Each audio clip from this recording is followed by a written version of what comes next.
Cricket ಜಗತ್ತಿನ interesting ಸುದ್ದಿಗಳನ್ನು quick ಆಗಿ ಹೇಳ್ತೇನೆ ಕ್ರಿಕೆಟ್ ರೌಂಡಪ್ ನಲ್ಲಿ.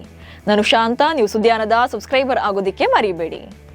ಬಿಸಿಸಿಐ 19ನೇ ಆವೃತ್ತಿಯ IPL ಸಂಪೂರ್ಣ ವೇಳಾಪಟ್ಟಿಯನ್ನು ಪ್ರಕಟ ಮಾಡಿದೆ. RCB ಲೀಗ್ ಹಂತದಲ್ಲಿ 14 ಪಂದ್ಯಗಳನ್ನು ಆಡಲಿದೆ. ಇದರಲ್ಲಿ 5 ಪಂದ್ಯಗಳನ್ನು ತನ್ನ ಅಧಿಕೃತ ತವರು ಮೈದಾನವಾಗಿರುವಂತಹ ಚಿನ್ನಸ್ವಾಮಿ ಕ್ರೀಡಾಂಗಣದಲ್ಲಿ ಆಡಲಿದೆ. ಉಳಿದ 2 ಪಂದ್ಯಗಳನ್ನು ರಾಯ್ಪುರದ ಶಹೀದ್ ವೀರ್ ನಾರಾಯಣ್ ಸಿಂಗ್ ಅಂತಾರಾಷ್ಟ್ರೀಯ ಕ್ರಿಕೆಟ್ ಮೈದಾನದಲ್ಲಿ ಆಡಲಿದೆ. ಇನ್ನ ಉಳಿದ 7 ಪಂದ್ಯಗಳನ್ನು ಎದುರಾಳಿಗಳ ಅಂಗಳದಲ್ಲಿ ಆಡಲಿದೆ. ಇಂಡಿಯನ್ ಪ್ರೀಮಿಯರ್ ಲೀಗ್ ಆರಂಭಕ್ಕೆ ಕ್ಷಣಗಣನೆ ಆರಂಭವಾಗಿದೆ. ಉದ್ಘಾಟನಾ ಪಂದ್ಯ ನಾಳೆ ಬೆಂಗಳೂರಿನ ಚಿನ್ನಸ್ವಾಮಿ ಮೈದಾನದಲ್ಲಿ ನಡೆಯಲಿದೆ. ಚಾಂಪಿಯನ್ RCB ಹಾಗೆ ಹೈದರಾಬಾದ್ ನಡುವೆ ಸಂಜೆ 7:30ಕ್ಕೆ ಪಂದ್ಯ ಆರಂಭವಾಗಲಿದೆ. ಆದರೆ ಈ ಸೀಸನ್ ಅಲ್ಲಿ ಉದ್ಘಾಟನಾ ಸಮಾರಂಭವನ್ನ ನಡೆಸದೇ ಇರಲು BCCI ನಿರ್ಧಾರ ಮಾಡಿದೆ. IPL ಪಂದ್ಯಗಳ VIP ಟಿಕೆಟ್ ವಿಚಾರವಾಗಿ ರಾಜಕೀಯ ವಲಯದಲ್ಲಿ ಭಾರಿ ಚರ್ಚೆ ಆಗ್ತಿದೆ. DCM DK ಶಿವಕುಮಾರ್ ಶಾಸಕರ ಬೇಡಿಕೆಗೆ ಬೆಂಬಲ ವ್ಯಕ್ತಪಡಿಸಿದ್ದಾರೆ. ಈ ಹಿನ್ನೆಲೆ KSE ಅಧ್ಯಕ್ಷ ವೆಂಕಟೇಶ್ ಪ್ರಸಾದ್ಗೆ DKಶಿ ಬುಲಾವ್ ನೀಡಿ ಮಾತುಕತೆ ನಡೆಸಿದರು. DCM ಮತ್ತು CM ರನ್ನ ಭೇಟಿಯಾದ ವೆಂಕಟೇಶ್ ಪ್ರಸಾದ್ IPL ಉದ್ಘಾಟನೆಗೆ ಆಹ್ವಾನ ನೀಡಿದ್ದಾರೆ. ಅಷ್ಟೇ ಅಲ್ಲದೆ ನಾಳೆಯ ಪಂದ್ಯಕ್ಕೆ ಶಾಸಕರಿಗೆ 1+1 ಟಿಕೆಟ್ ನೀಡುವುದಾಗಿ KSEA ನಿರ್ಧಾರ ಮಾಡಿದೆ. RCB ಫ್ರಾಂಚೈಸಿಗೆ ಆಸ್ಟ್ರೇಲಿಯಾದ ಅನುಭವಿ ವೇಗದ ಬೌಲರ್ ಜೋಶ್ ಹೇಜಲ್ವುಡ್ ಸೇರ್ಕೊಂಡಿದ್ದಾರೆ. ಇಂಜುರಿಯಿಂದಾಗಿ ಚೇತರಿಸಿಕೊಳ್ಳದಂತ ಕಾರಣ RCB ತಂಡವನ್ನು ಇದುವರೆಗೂ ಸೇರ್ಕೊಂಡಿರಲಿಲ್ಲ.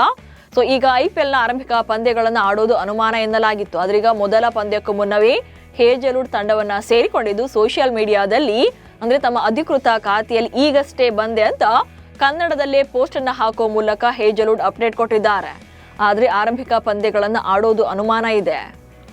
IPL 2025ರ ಹರಾಜಿನ ಟೈಮಲ್ಲಿ ಪ್ರೀತಿ ಜಿಂಟಾ ತಮ್ಮಲ್ಲಿ ಕ್ಷಮೆಯಾಚನೆ ಮಾಡಿದ್ದಾರೆ ಅಂತ ರಾಯಲ್ ಚಾಲೆಂಜರ್ಸ್ ಬೆಂಗಳೂರು ತಂಡದ ವಿಕೆಟ್ ಕೀಪರ್ ಹಾಗೆ ಬ್ಯಾಟರ್ ಆಗಿರುವಂತ ಜಿತೇಶ್ ಶರ್ಮಾ ಹೇಳಿದ್ದಾರೆ.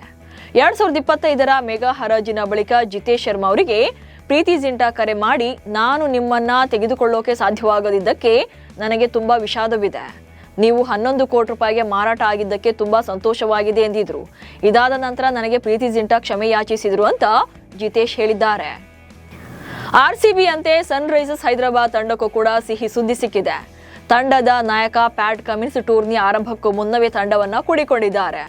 ಇಂಜುರಿಯಿಂದ ಬಳಲ್ತಿದ್ದಂತ ಪ್ಯಾಟ್ ಕಮಿನ್ಸ್ IPLನ ಆರಂಭಿಕ ಪಂದ್ಯಗಳಿಗೆ ಅಲಭ್ಯರಾಗಲಿದ್ದಾರೆ ಎಂಬ ವರದಿಯಾಗಿತ್ತು. ಅದರಂತೆ ಫ್ರಾಂಚೈಸಿ ಕೂಡ ಇಶಾನ್ ಕಿಶನ್ಗೆ ತಂಡದ ನಾಯಕತ್ವವನ್ನ ವಹಿಸಿದೆ. ಇದೀಗ ಪ್ಯಾಟ್ ಕಮಿನ್ಸ್ ತಂಡವನ್ನ ಸೇರಿಕೊಂಡಿದ್ದಾರೆ. ಹೀಗಾಗಿ ಆರಂಭದ ಪಂದ್ಯಗಳಲ್ಲಿ ಇಶಾನ್ ಕಿಶನ್ ನಾಯಕನಾಗಿ ಆಡುವಂತ ಸಾಧ್ಯತೆ ಇದೆ.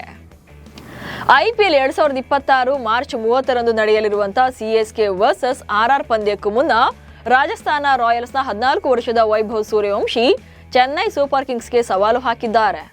ಧೋನಿ ತಂಡವನ್ನ ಸೋಲಿಸುತ್ತೇವೆ ಎಂದು ವೈಭವ್ ಘೋಷಿಸಿದ್ದಾರೆ. ಕಳೆದ IPLನಲ್ಲಿ CSKನ 2 ಸಲ ಸೋಲಿಸಿದ್ದ RR ಈ ಸಲ ಕೂಡ ಮೇಲುಗೈ ಸಾಧಿಸುವ ವಿಶ್ವಾಸದಲ್ಲಿದೆ. ಈ ಯುವ ಆಟಗಾರನ ಸವಾಲು ಪಂದ್ಯದ ಕುತೂಹಲ ಹೆಚ್ಚಿಸಿದೆ. ಹಾರ್ದಿಕ್ ಪಾಂಡ್ಯ ಮತ್ತು ಅವರ ಗೆಳತಿ ನಟಿ ಮಹಿಕಾ ಶರ್ಮಾ ಮುಂಬೈನ ಸುಪ್ರಸಿದ್ಧ ಸಿದ್ಧಿವಿನಾಯಕ ದೇವಸ್ಥಾನಕ್ಕೆ ಭೇಟಿ ನೀಡಿ ವಿಶೇಷ ಪೂಜೆ ಸಲ್ಲಿಸಿದರು. ದೇವಸ್ಥಾನದಲ್ಲಿ ಪ್ರಾರ್ಥನೆ ಸಲ್ಲಿಸುವಾಗ ಹಾರ್ದಿಕ್ ಹಾಗೆ ಮಹಿಕಾ ಒಂದೇ ಶಾಲನ್ನ ಹಂಚಿಕೊಂಡಿರೋದು ಎಲ್ಲರ ಗಮನ ಸೆಳೆದಿದೆ. ಶಾಸ್ತ್ರೋಕ್ತವಾಗಿ ಪೂಜೆ ಸಲ್ಲಿಸಿದ ಈ ಜೋಡಿಯ ವಿಡಿಯೋ ಈಗ ಸೋಷಿಯಲ್ ಮೀಡಿಯಾದಲ್ಲಿ ಸದ್ದು ಮಾಡ್ತಿದೆ. ಟೀಮ್ ಇಂಡಿಯಾದ ಆಲ್ರೌಂಡರ್ ಹಾರ್ದಿಕ್ ಪಾಂಡ್ಯ IPL ಆರಂಭಕ್ಕೂ ಮುನ್ನ ವಾಂಖೇಡೆ ಮೈದಾನದ ಕೆಲ ಸಿಬ್ಬಂದಿಗೆ ತಲಾ 10 ಲಕ್ಷ ರೂಪಾಯಿ ಉಡುಗೊರೆ ನೀಡುವ ಮೂಲಕ ಸುದ್ದಿಯಲ್ಲಿದ್ದಾರೆ. 2026ರ T20 ವಿಶ್ವಕಪ್ ಆರಂಭಕ್ಕೂ ಮುನ್ನ ಹಾರ್ದಿಕ್ ಪಾಂಡ್ಯ ವಾಂಖೇಡೆಯಲ್ಲಿ ಕಠಿಣ ತರಬೇತಿ ಪಡಿತಾ ಇದ್ರು. ಈ ವೇಳೆ ಸಾಕಷ್ಟು ಸಲ ತಡರಾತ್ರಿವರೆಗೆ ಅಭ್ಯಾಸ ನಡೆಸಿದ್ದಾರೆ. ಈ ಟೈಮ್ನಲ್ಲಿ ಮೈದಾನದ ಸಿಬ್ಬಂದಿ ಯಾವುದೇ ದೂರುಗಳಿಲ್ಲದೆ ಸಂಪೂರ್ಣ ಸಹಕಾರ ನೀಡಿದ್ರು. ಮುಂಬೈ ತಂಡದ ಕ್ಯಾಪ್ಟನ್ ಆಗಿ ಬಂದಾಗ ನಿಮ್ಮ ಕಠಿಣ ಪರಿಶ್ರಮಕ್ಕೆ ಖಂಡಿತವಾಗಿಯೂ ಕೂಡ ಪ್ರತಿಫಲವನ್ನ ನೀಡ್ತೇನೆ ಎಂದು ಭರವಸೆ ನೀಡಿದ್ರಂತೆ. ಅದರಂತೆ ಈಗ 11 ಸಿಬ್ಬಂದಿಗೆ ತಲಾ 10 ಲಕ್ಷ ರೂಪಾಯಿಯ ಚೆಕ್ ನೀಡಿದ್ದಾರೆ.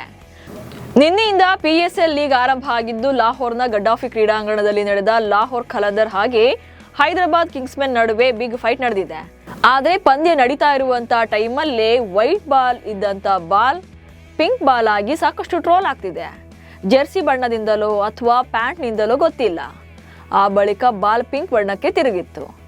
ವೃತ್ತಿಪರ ಪಂದ್ಯಾವಳಿಯಲ್ಲೂ ಕೂಡ ಕಳಪೆ ಗುಣಮಟ್ಟದ ಬಾಲ್ ಬಳಸಿದ್ದಾರೆ ಅಂತ PCB ಮೇಲೆ ಕೆಲ ಆಟಗಾರರು ಸಿಟ್ಟಾಗಿದ್ದಾರೆ. ಜೊತೆಗೆ ಪಾಕಿಸ್ತಾನದ ಬಳಿ ಬಾಲ್ ತಗೊಳ್ಳೋಕ್ಕೂ ಕೂಡ ದುಡ್ಡಿಲ್ವಾ ಅಂತ ಕೆಲವರು ಟ್ರೋಲ್ ಮಾಡಿದ್ದಾರೆ. ಇವಿಷ್ಟು ಇವತ್ತಿನ ಕ್ರಿಕೆಟ್ ರೌಂಡಪ್ ಸುದ್ದಿಗಳು. ನಮಸ್ಕಾರ.